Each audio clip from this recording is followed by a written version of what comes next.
Mi nombre es Mario Trejo, soy cirujano general, ex ayudante de cátedra, ex profesor de anatomía también en la universidad. Solo en la universidad, bueno, no he enseñado en otros lados, por lo menos ya de profesor. Ayudante sí he ido por otros lados. Bueno, vamos a comenzar. Para hacer rápido, un poco primero de esófago abdominal, con una introducción de todo lo que es esófago. ¿Ya? Entonces, el esófago es un conducto músculo-membranoso que tiene como límites su inicio a nivel de la faringe, la continuación de la faringe, es continuación de la faringe a nivel de C6, ¿no? Y llega hasta el estómago. Su principal función es conducir al estómago el bolo alimenticio y tiene 3 porciones, ¿no? Una porción cervical, una porción torácica, que es más larga, y una porción abdominal. Tiene 3 constricciones, si es que las medimos desde los incisivos. La constricción cricoidea a los 16 centímetros, la broncoaórtica a los 23 centímetros. Algunos la separan, tienen medidas diferentes para la bronquial y para la aórtica. Bueno, eso ya es un poco más específico, no me pareció tan relevante. Y la última constricción, la diafragmática, a los 38 centímetros. El cardias está más o menos a 40 centímetros desde los incisivos superiores, por si acaso. Seguimos. Entonces, el esófago abdominal inicia desde el hiato esofágico, ¿no?, del diafragma, hasta que se encuentra formado por el pilar derecho del diafragma y está a 1 centímetro a la izquierda de la línea media. ¿Ya? No está en la línea media, recuerden. Y tiene relaciones anteriores y posteriores que son interesantes. Las relaciones anteriores, más que todo, son con el lóbulo izquierdo del hígado, el ligamento triangular izquierdo del hígado y el nervio vago anterior.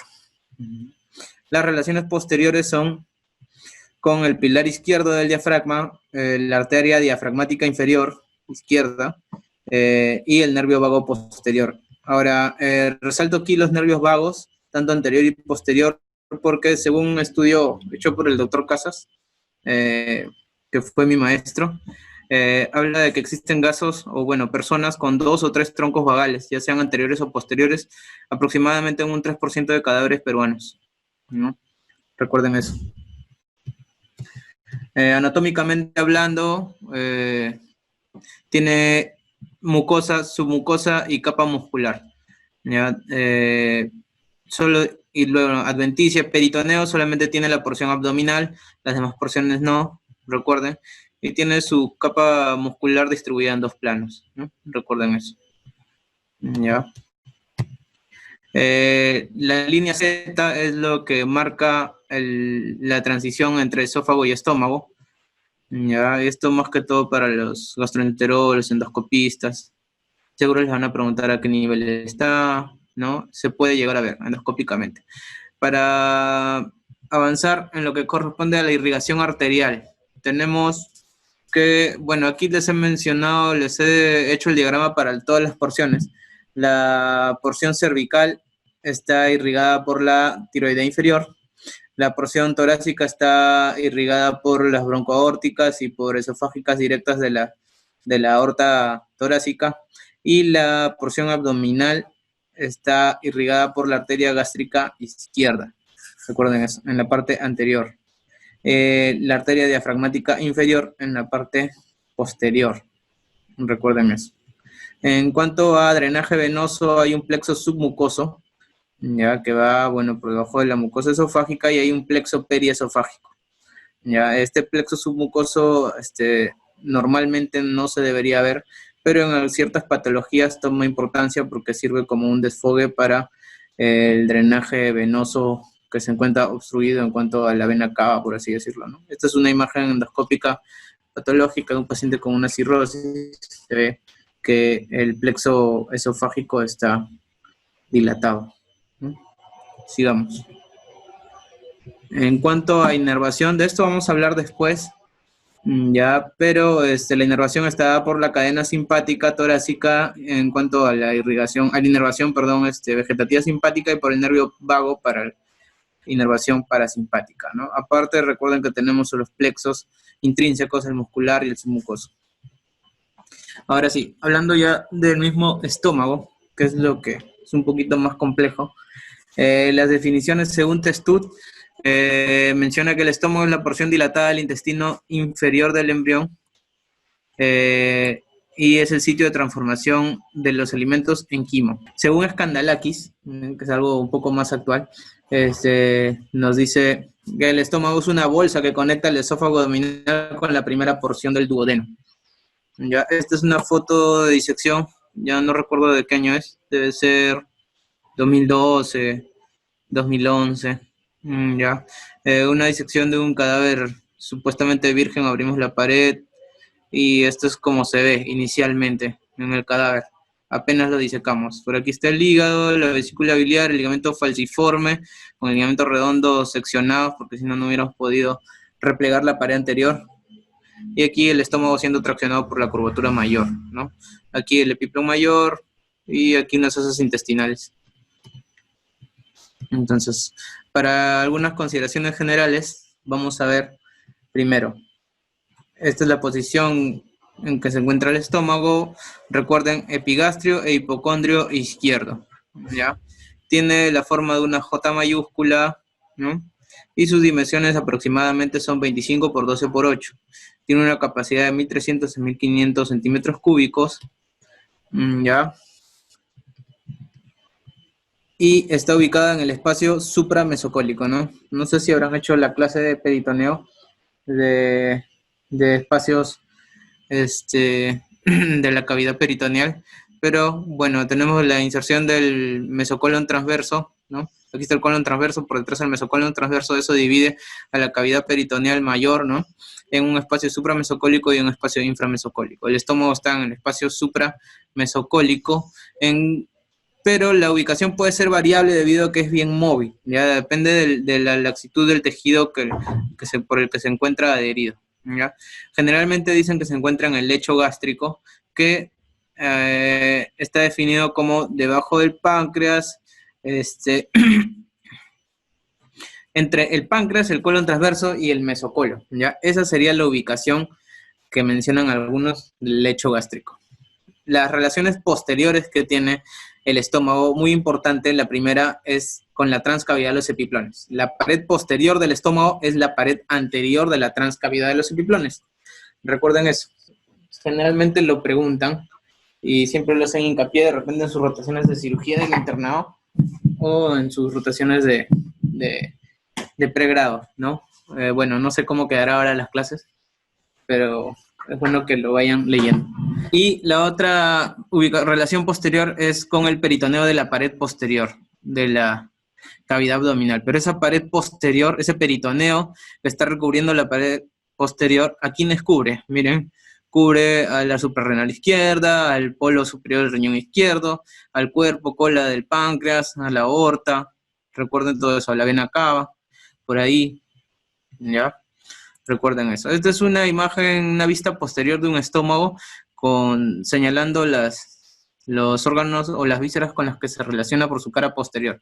Este es de Skandalakis, ¿ya? Miren, diafragma, vaso, riñón, suprarrenal, páncreas con el mesocolon, ¿ya? Y las relaciones anteriores son con el diafragma, el hígado y la pared anterior de la pared anterior del abdomen, ¿no? Ya, recuerden eso. Esta es la foto aquí en relación, la cara anterior está en relación con el hígado, el diafragma, miren, y una porción libre que se relacionaría con la pared anterior del abdomen. ¿Ya?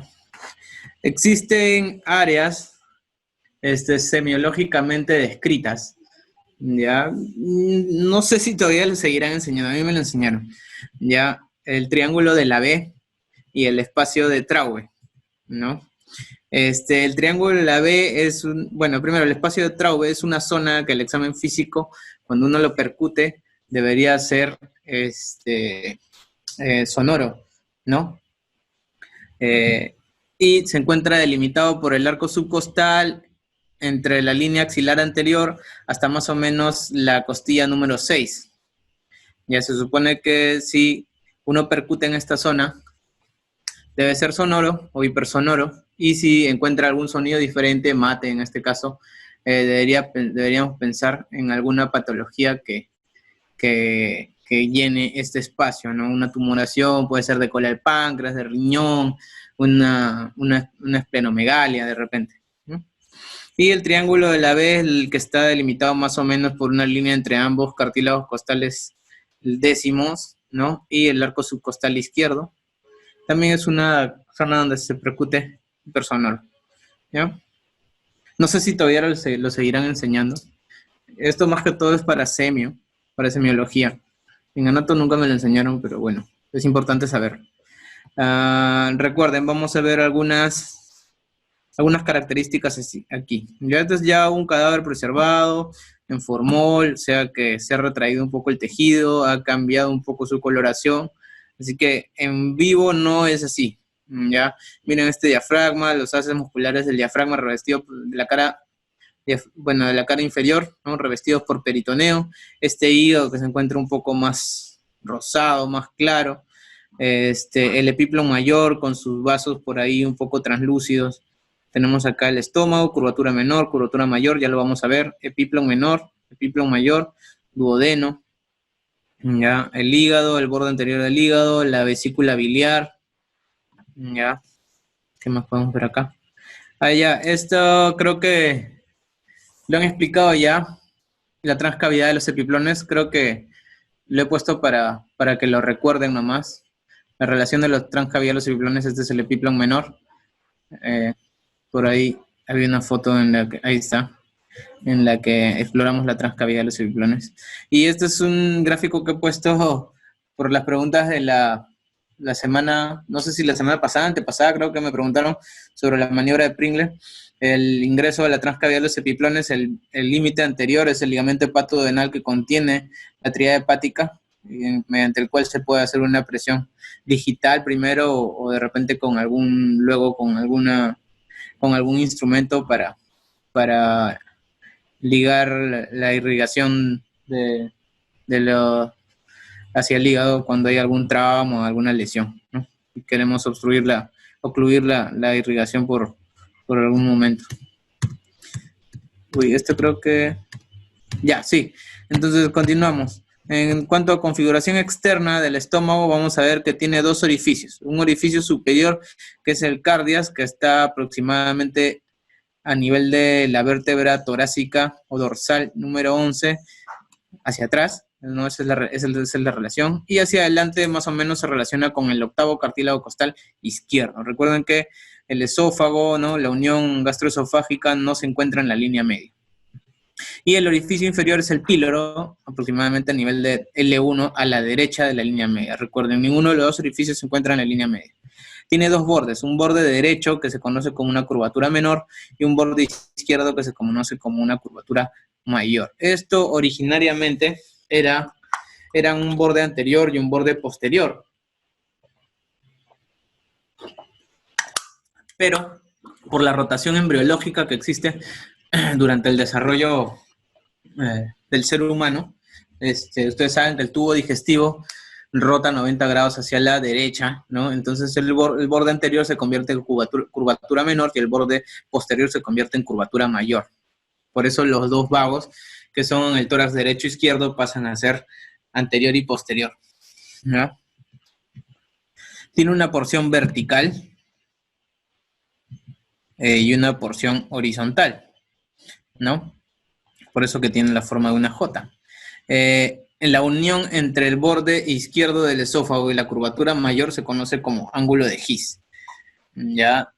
Si trazamos una línea horizontal desde el ángulo de His, a nivel del ángulo de His, vamos a dividir al estómago en un fondo, la porción de la línea horizontal hacia arriba, se conoce como fondo, y desde afuera, toda esa porción se conoce como fondo, y si es que nosotros cogemos esta zona del fondo desde afuera, ¿no? De una vista externa, se conoce como tuberosidad mayor del estómago, anatómicamente hablando. Pueden preguntar eso en una clase práctica, en un examen práctico, ¿ya?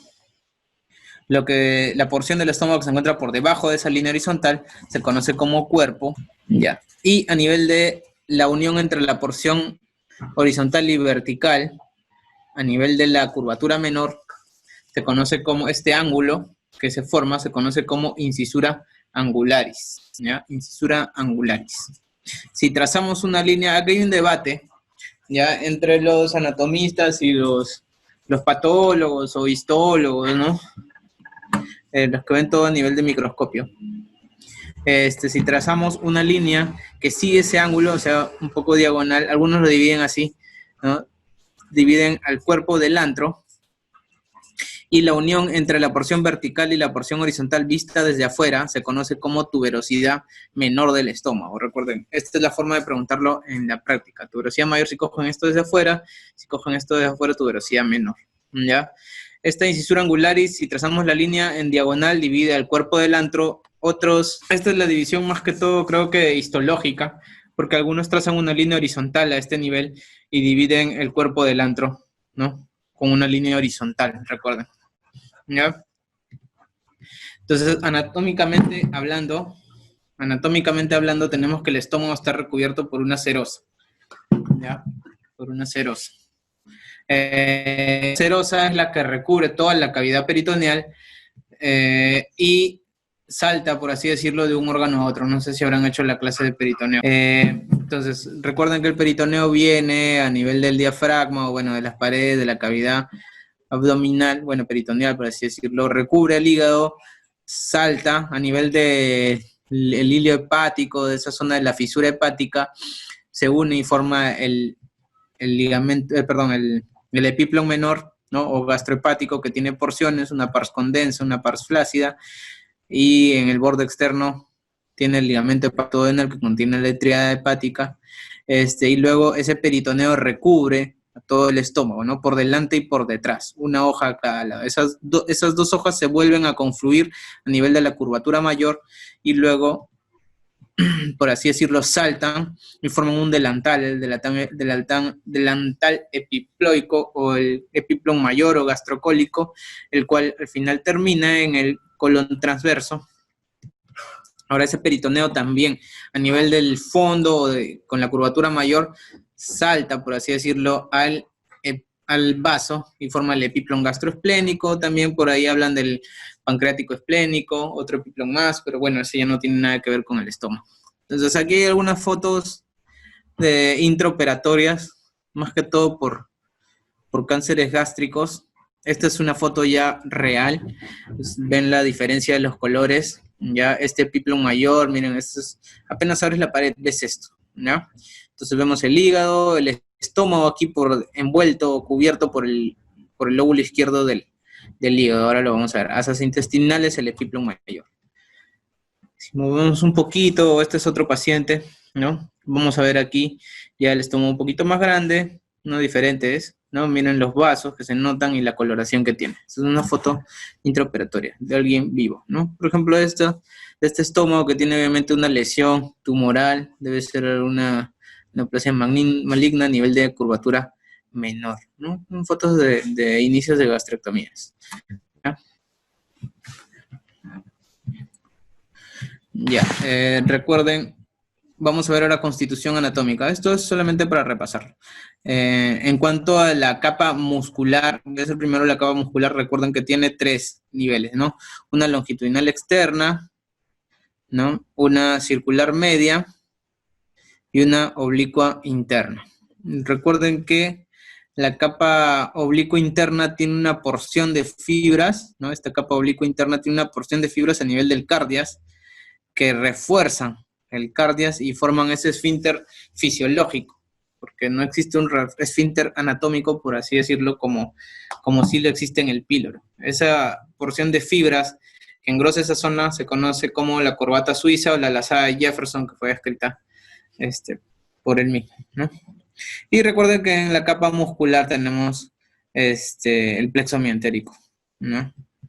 Ya hablamos de serosa, hemos hablado de capa muscular, la submucosa, recuerden tener el plexo submucoso, y la mucosa gástrica es de un color blanco mate o rosado, y que aquí vemos unas fotos endoscópicas, ya, en la cual tenemos bueno, vamos a ver acá que se ven los diferentes relieves a nivel de la mucosa gástrica, como en este dibujo, y que hay un relieve de la mucosa gástrica a nivel de la curvatura menor, que se conoce como calle gástrica, ¿no? Se forma, por ejemplo, cuando el estómago está vacío, se ingieren líquidos, mencionan que los líquidos pasan directamente por la calle gástrica, directo, ¿ya?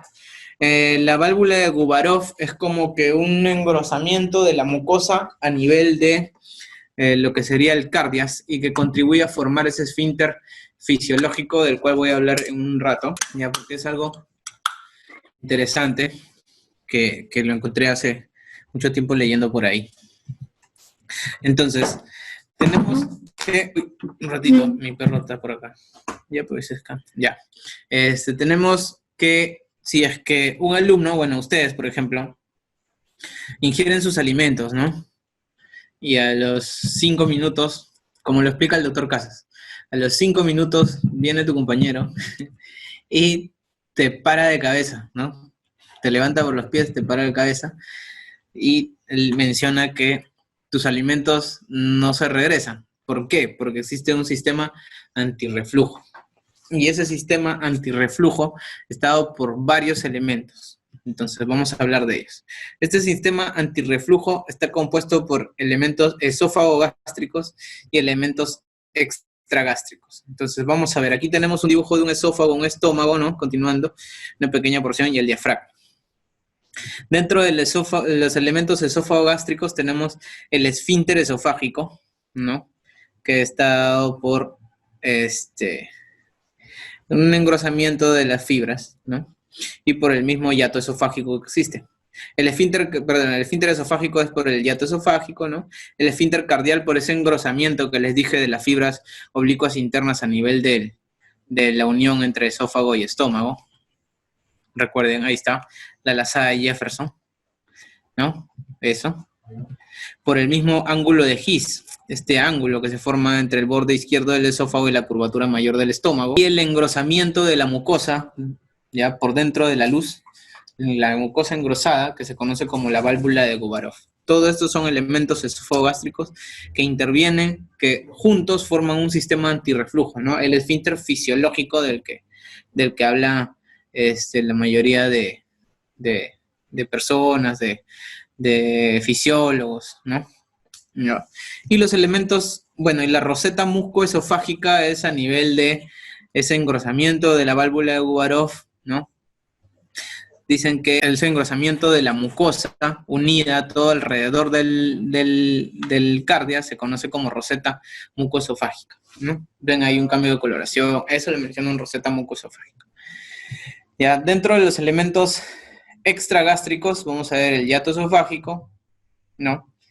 La lámina de Laimier-Bertelli, esto lo encontré hace tiempo, ya yo en realidad no lo he llegado a ver en sí, lo que sí he visto son pequeños trazos de tejido fibroso, ¿no? Tejido conectivo que existe entre el diafragma y el esófago, la transición esófago-gástrica, ¿no? Es como que una porción de tejido conectivo que está por dentro del peritoneo, entre el peritoneo y el diafragma, ¿ya? Eso, esas líneas de ahí lo he representado de esa forma. Una porción de tejido conectivo entre el peritoneo y el diafragma, ya que mantienen, ¿no? O que tienen una función de estabilizar, por así decirlo, o mantener en su sitio a ese esfínter esofágico, ¿no? Esa es la lámina de Laimier-Bertelli. Y el ligamento frenogástrico. Dice que hay un pequeño ligamento, ¿no? Una porción de tejido que une el fondo gástrico cerca a la curva, al cardias del diafragma hacia el estómago.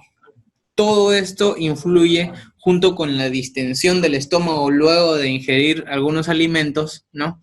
Esa distensión que hay en el fondo disminuye el ángulo de His y produce ese cierre fisiológico que hay a nivel de el orificio esófago-gástrico, ¿no? A nivel del cardias. ¿Ya? Esta es una imagen de Skandalakis donde se ven mejor algunos elementos, ¿no? Por ejemplo, aquí la lámina de Laimier-Bertelli lo mencionan como una fascia endoabdominal, ¿no? Como el ligamento freno-esofágico, por así decirlo. Ya, recuerden eso. Esto es importante, ¿por qué? Porque si es que todos esos elementos no se quedan en su sitio o se distienden, se estiran, por así decirlo, en algún momento puede aparecer las hernias del hiato, ¿no? Las hernias del hiato esofágico, ¿no? Puede ser de tipo 1 por deslizamiento o tipo 2, las pares esofágicas. Hay hasta tipo 3, hasta tipo 4 y la única forma de repararlo es quirúrgico, ¿no? Mediante una funduplicatura. La mayoría de veces se hacen las NISA. Hay otros tipos también, ¿ya? Donde agarran el fondo gástrico y le dan vuelta alrededor del cardias, ¿no? Aquí ya lo ven suturado, ¿no? Ya, en cuanto a la irrigación del estómago,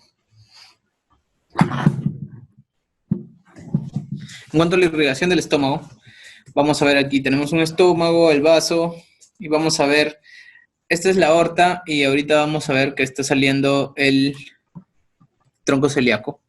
Ya, el tronco celíaco tiene tres ramas. Una que es la gástrica izquierda, ¿no? O coronaria estomáquica, que va para la curvatura menor del estómago. La segunda rama es la arteria hepática común, la cual se divide en una hepática propia y en una gastroduodenal.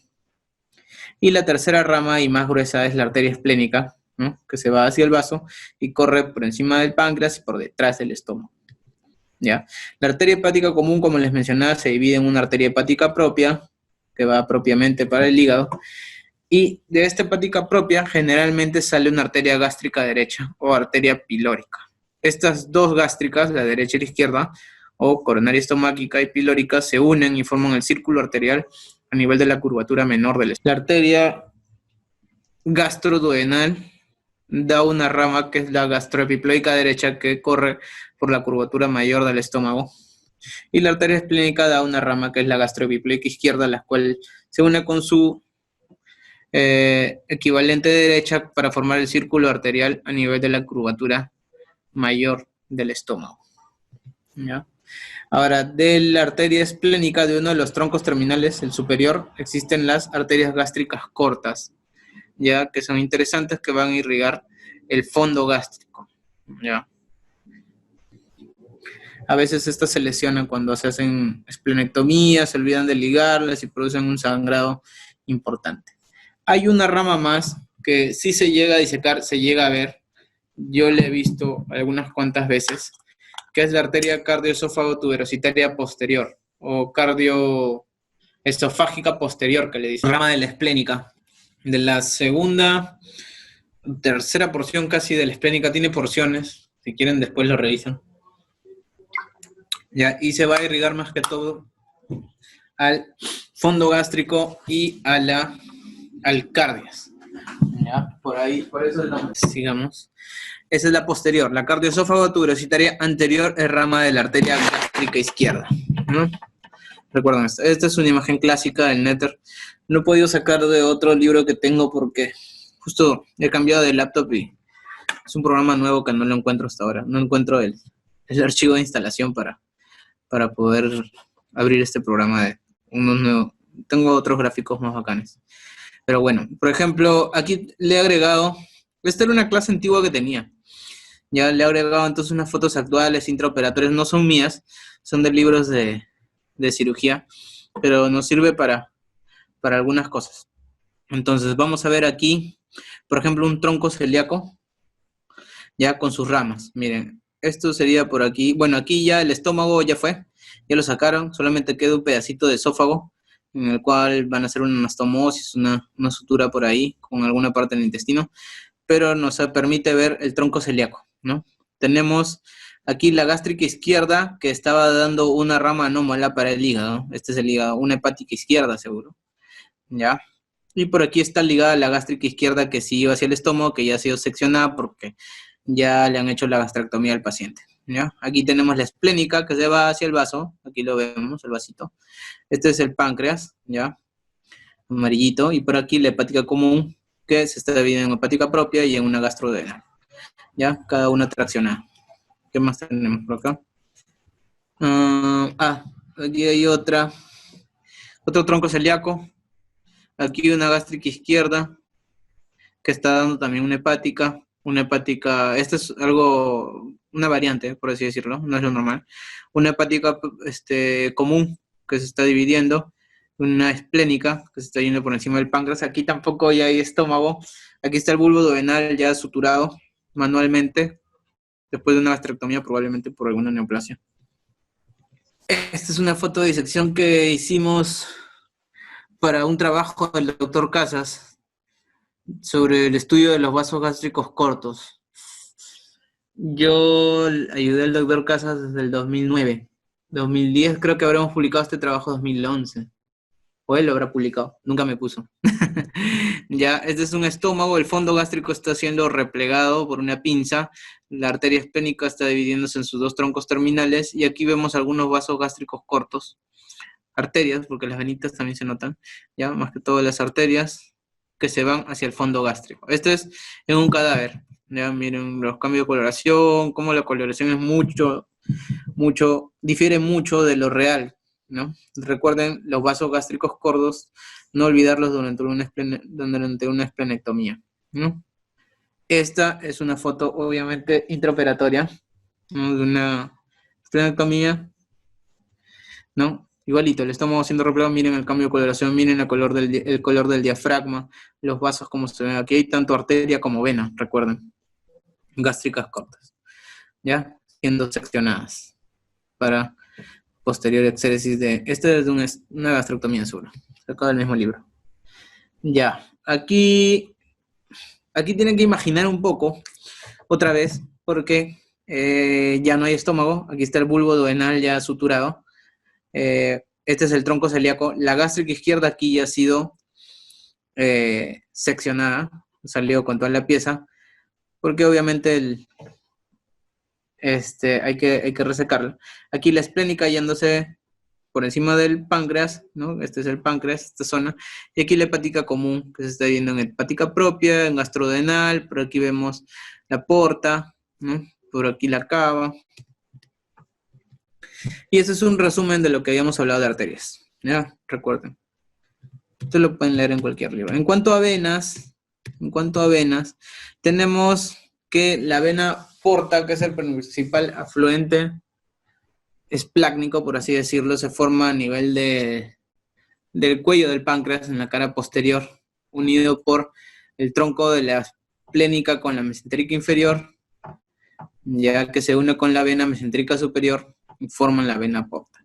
Para el círculo venoso de la curvatura menor tenemos dos venas, una vena gástrica izquierda y una vena gástrica derecha o pilórica.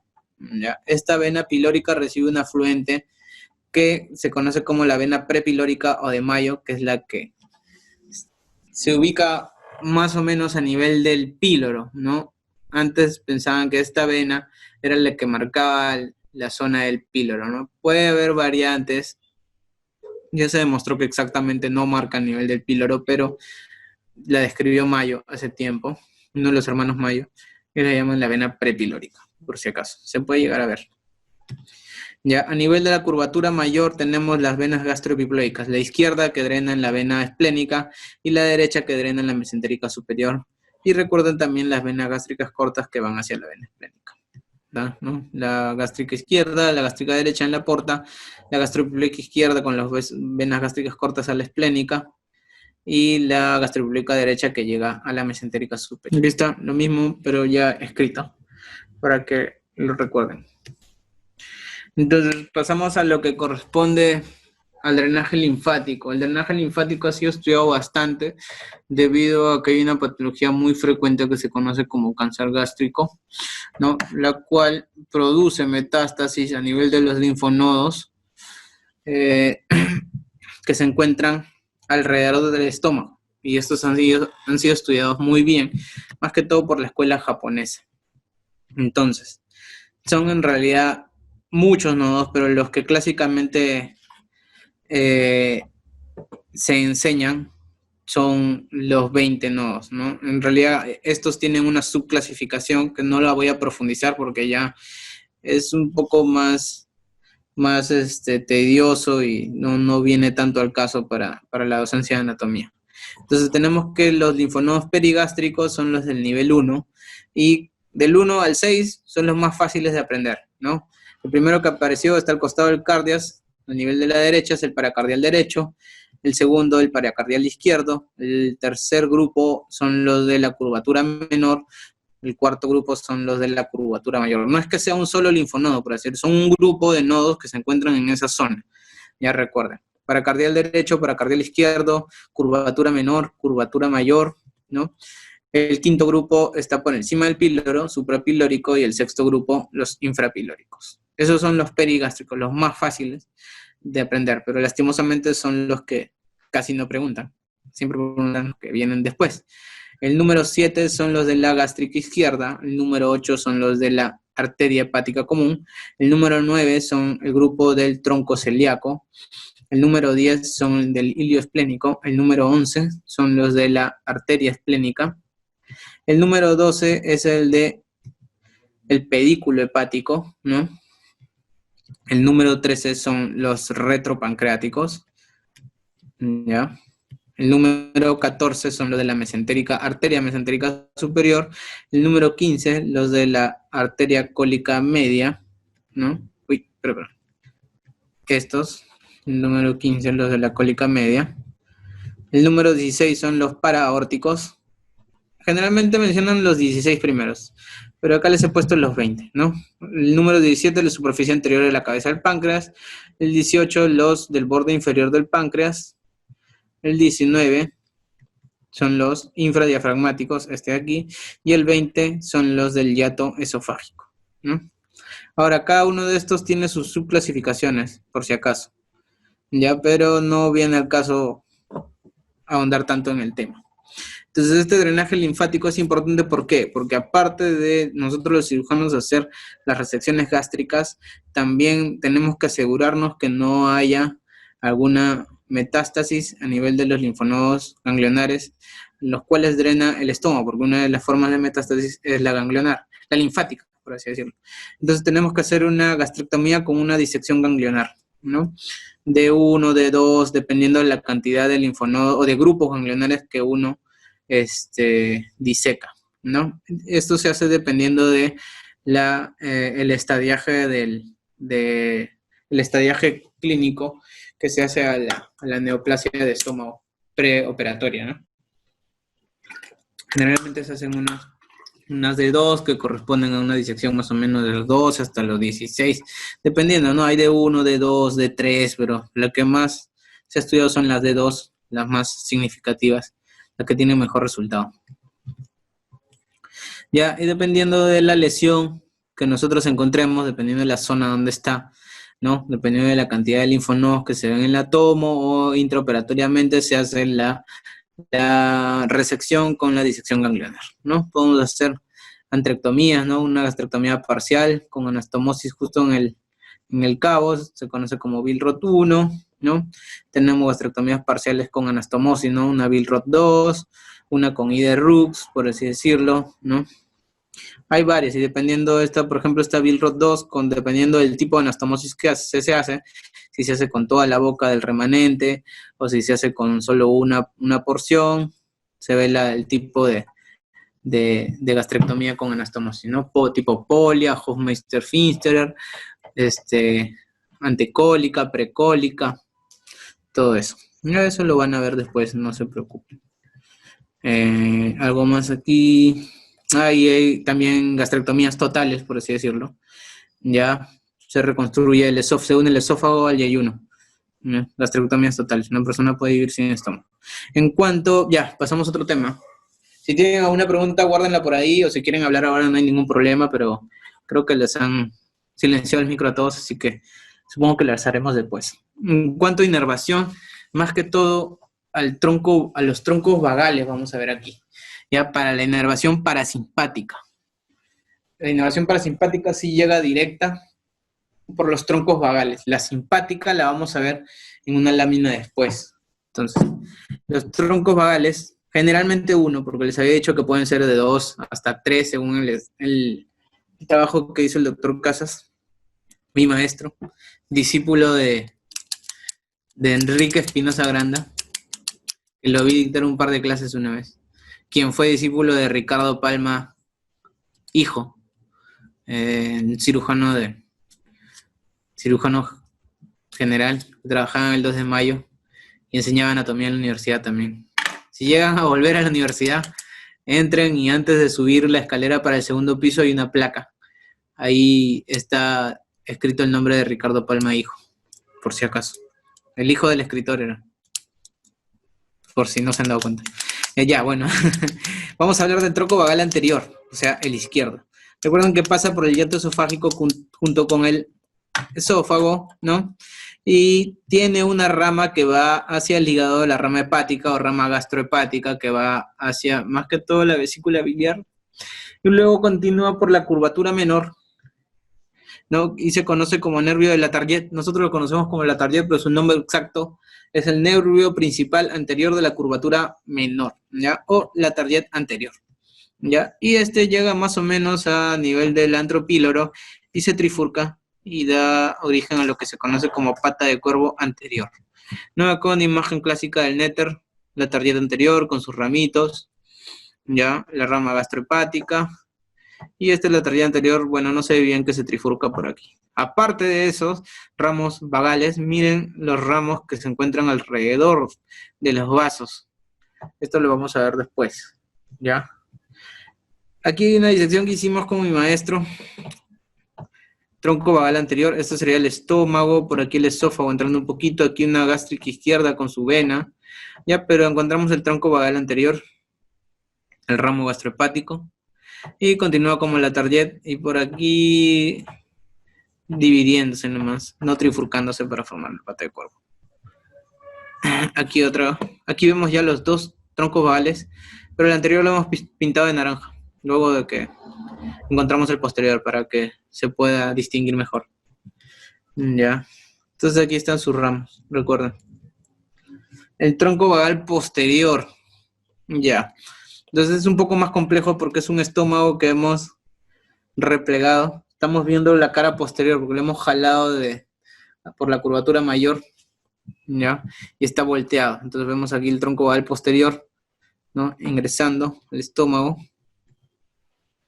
Y da un ramo para el ganglio semilunar derecho, que es la rama celíaca. Continúa como nervio principal posterior de la curvatura menor, o nervio de Latarjet.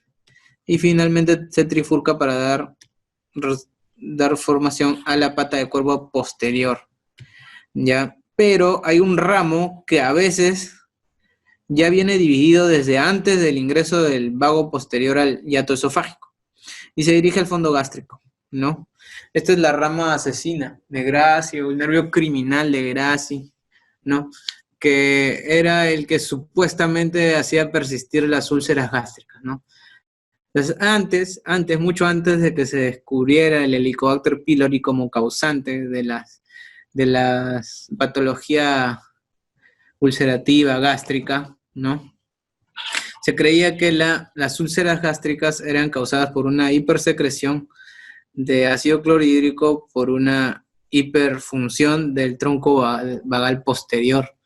Entonces, ¿qué es lo que hacían los cirujanos? Hacían vagotomías, ¿no? Vagotomías tronculares, selectivas, supraselectivas, ultraselectivas, ¿no? Todo el tronco vagal o el Latarjet o los ramitos del Latarjet, ¿no? Dejaban solamente el tronco, la pata de cuervo, porque si no también te daba una gastroparesia o una estasis biliar, ¿no?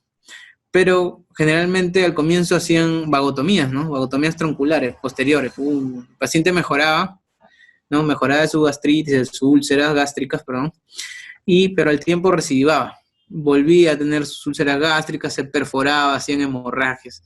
Entonces, pensaban de que había algo que faltaba. Entonces, Gracie fue el que comenzó a estudiar esto y se dio cuenta que había una rama del vago posterior que no salía o no estaba incluida dentro de la vagotomía troncular posterior porque esta emergía del vago posterior, pero antes de que atravesara el hiato esofágico. Entonces pasaba desapercibida. Y creían que esa era la rama que hacía que persistiera la hipersecreción gástrica y haga que perdure la patología ulcerativa.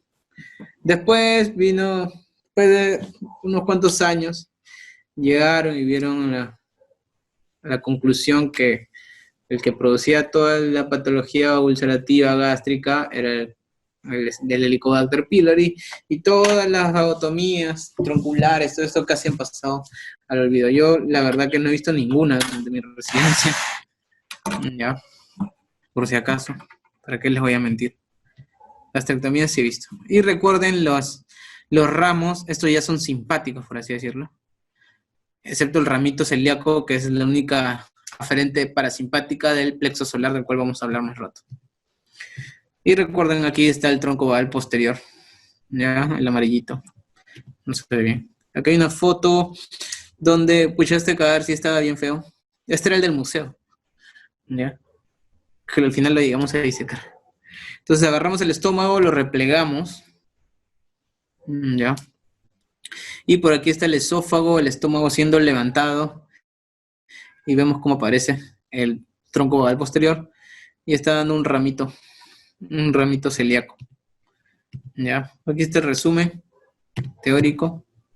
Y lo que les mencionaba, ¿no? Los tipos de vagotomías que existían, ¿no? Las tronculares, donde agarraban y se bajaban los dos troncos vagales, de fresa. Pero eso traía muchos problemas. ¿Por qué? Porque te dejaba con una gastroparesia. Tenían que hacerte una piloroplastia, tenían que sacarte la vesícula, ¿no? Entonces luego salió la vagotomía selectiva. ¿Qué hacían? Te seccionaban el vago por debajo de la rama celíaca del vago posterior y por debajo de la rama hepática, ¿no? Igual, seguían apareciendo problemas. Luego apareció la ultraselectiva. Esta ya no tenía que hacerle tantas cosas, porque solamente daban las ramitas, seccionaban las ramitas del nervio de la Target, las que iban hacia el estómago, ¿no? Y dejaban la pata de cuervo. Pero todo esto, como les dije, ya no se usa mucho, solo en casos específicos, ¿no? ¿Qué más tenemos? Creo que ya estamos por terminar. Ya. Ya, bueno, esto de aquí se les voy a explicar rápido porque es más que todo inervación de casi toda la cavidad los órganos intraabdominales, casi. Entonces, el plexo solar o celíaco es el que se encarga de inervar, como les digo, vegetativamente casi todas las vísceras intraabdominales.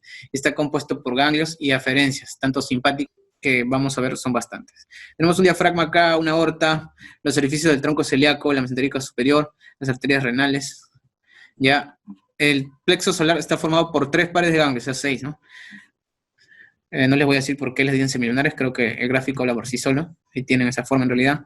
2 ganglios aortomesentéricos a los lados de la mesentérica superior y 2 ganglios aórtico-renales, por encima de las arterias renales, tanto derecha como izquierda. Están dadas por los nervios esplácnicos que vienen del tórax, el esplácnico mayor que llega al cuerno externo del ganglio semilunar de cada lado. Ahora, cada uno de estas ramas del ganglio, ramas del nervios esplácnicos mayores, según Rubier y según Testud, tienen un ganglio, que es el ganglio torácico esplácnico. Fue descrito macroscópicamente hablando, pero hablando de definiciones exactas, en sí no son ganglios, ¿no? Un ganglio es el acúmulo de cuerpos neuronales, ¿no? Y en estudios histológicos se han visto que no, solamente son axones, ¿ya? No tendría por qué haber ahí cuerpos neuronales. Entonces, solamente por historia, recuerden esto, ¿ya? Luego tenemos el otro, es el nervio esplácnico menor, que viene de T10, T11, mesentérico y aórtico renal. Y cuando existe el ganglio esplácnico inferior o IMO, que viene de la cadena simpática de T12, llega al ganglio aórtico mesentérico. Estas son las aferencias simpáticas, ¿ya? Simpáticas, por así decir. Las aferencias, ¿no? Que llega al ganglio semilunar derecho, ¿ya? Eso sí está descrito. Y si ustedes ven, aquí se forma un asa entre la rama del ganglio esplácnico mayor, perdón, del nervio esplácnico mayor, el ganglio semilunar derecho, y la rama celíaca del vago posterior, se fue el asa memorable de River, al lado derecho. Se puede llevar a ver, la verdad que sí lo he encontrado, pero no le he tomado foto. En esa época no había cámaras de tan buena resolución. Pero yo tenía la mía, no sé dónde están todas mis fotos, como les digo, me robaron mi info. Tengo que ir a la casa del doctor Casas a pedirle las fotos. Porque... Aquí hay otra que no es muy descrita, el asa de Lagnel-Lavasti. Se dice que esa rama celíaca no solamente da un ramo para el ganglio semilunar derecho, sino que a veces también da un ramo para el ganglio semilunar izquierdo. Y el Lavasti, ¿ya? Recuerdo. Todo esto es fumadísimo. Yo la verdad que solamente he visto el asa de Reifer. Ahora, también se menciona que el nervio frénico derecho puede dar un ramo que llega hacia la concavidad del ganglio semilunar derecho. Tampoco lo he visto. Y no sé qué tipo de fibras llevaría porque la inervación vegetativa. Raro, pero está descrito. Yo solamente cumplo con 21 razones. Pero esto sí no lo he visto. Teniendo ya todas estas aferencias, toda esta información que llega a los ganglios se entrecruza, ¿no? Y forma una red. Así como las redes de teléfono que están en los postes, todo enmarañado. No sé los del Neta, en las fotos anteriores, ven que hay todo enmarañado. Y se llega a ver en la disección, porque uno trata de disecar todos estos vasos y ve que hay una capa, ¿no? De algo que está por alrededor y que no te deja ver, no te deja que pintes bien tu arteria. Ya es. Y de ese enmarañado que se forma salen las eferencias. ¿Cuáles son las eferencias del plexo solar? Cuantas ramas tenga la aorta abdominal. Si hay una arteria gástrica izquierda, hay un plexo. Si hay una arteria esplénica, hay un plexo esplénico. Si hay una arteria hepática, hay un plexo hepático. Plexos renales, plexos mesentéricos superiores, ¿no? Entonces, funcionalmente hablando, el plexo solar es una encrucijada abdominales, ¿no? No digo todas porque lo demás ya viene la irrigación parasimpática sacra, por si acaso. Y es una encrucijada de fibras simpáticas, que ya hemos visto que son fibras parasimpáticas. Pero la diferencia es que las parasimpáticas no hacen sinapsis en estos 6 ganglios que les he mencionado. Hacen sinapsis en los ganglios que están dentro de cada una de las vísceras. Por ejemplo, en el estómago, en los plexos de Meissner, de Auerbach. En esos plexos hacen sinapsis. Las fibras parasimpáticas. En cambio, las simpáticas sí hacen sinapsis algo similar. Ya, recuerden, aquí la rama celíaca, ¿no? Aquí el esplénico mayor, el esplénico menor, el esplénico imo, los ganglios semilunar, aórtico mesentérico, aórtico renal y todo el enmarañado que existe ahí. Ya. Esto inerva, como les he mencionado, la mayor cantidad de vísceras abdominales, excepto las últimas porciones del colon, útero, recto, eso tiene que ver